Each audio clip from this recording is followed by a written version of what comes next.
In this video, I'm going to show you how you can find or determine the system requirement to play any game on Steam.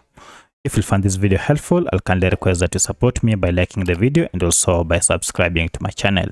So before you go ahead and play any game on Steam, it is good to go ahead and check whether your computer meets the requirement. For that, you need to go ahead and identify or find the game that you so wish to play. And once you find it, just click on it. For instance, I have this game, the eFootball game, and I wish to go ahead and play it.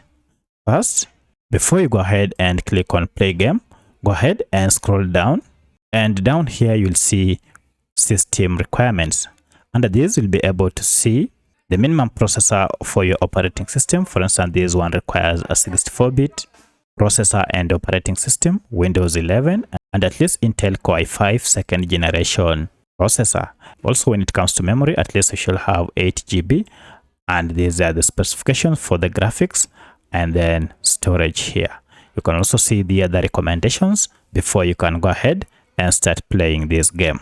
So that's how you find system requirement for any game on Steam before you go ahead and play it. If you have any other question, kindly let me know in the comment section. Otherwise, thanks for watching, and let's meet in the next video.